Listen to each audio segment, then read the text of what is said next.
and Infinity War just keeps on trucking.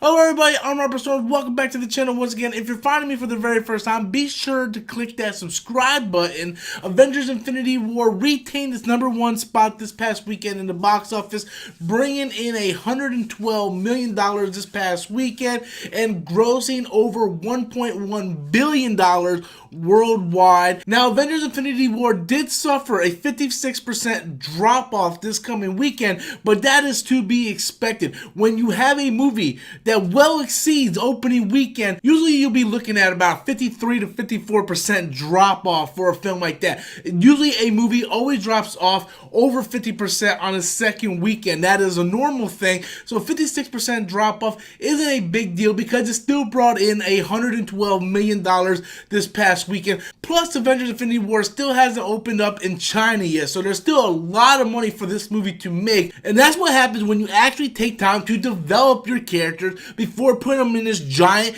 freaking team-up movie like the Justice League. Justice League didn't have the advantage of building up these characters because Warner Brothers thought by just throwing these characters in a movie together that they would automatically generate all this money on name value alone, and it doesn't work that way. The reason why a film like Avengers Infinity War is successful is because they took time and they developed it over 10 years. Over 10 years. Even though they might not have known Infinity War was going to be in the future, they had an idea of that after the first Avengers, and they kind of led toward that way. Where you look at DC, and I do very much like the DC properties, but they don't know what they are doing over there. It is sad. They have so many good elements over there, good actors, they have some great directors, and they just seem to let everything just kind of fall through their hands because they don't know what the hell they're doing. Avengers Infinity War is successful because they have a creative team that understands the character. That's the key word, guys. They understand the characters. Warner Brothers doesn't understand the characters. When they look at their characters, when they look at Batman and Superman, you know what they think? Ching fucking ching. That's what they think. You look at Batman, they think of fucking ching fucking ching. They think about their pockets. That's what they think about over at Warner Brothers. Where Marvel and Kevin Feige and the Russo brothers and James Gunn and all these other directors and creative team out there, they look at the characters and they think of the characters. And they think about putting the movie first. And I'm not going to sit there and lie to you guys. I'm pretty sure it's like Bob Iger's like, oh yeah, this movie's going to make a bunch of money. I guarantee you like that. But he allowed the creative team to create. Where you look over at Warner Brothers and it's like, oh no, we're going to put Batman versus Superman because that's going to make a shitload of money. Instead of giving us a Superman sequel and then doing a Wonder Woman movie. And that is the problem of Warner Brothers. It has nothing against the DC. It has nothing to do with the DC. It has something to do with Warner Brothers. Their mishandling of these characters. And you look at fucking Avengers Infinity War that is breaking records after record. The fastest movie to ever hit $1 billion.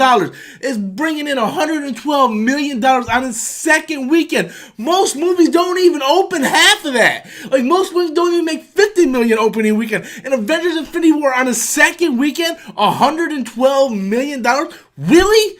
Really? It just goes to show you. It's clear as day, guys. It's clear as goddamn day, son. I don't know what else to tell you. You have to sit there.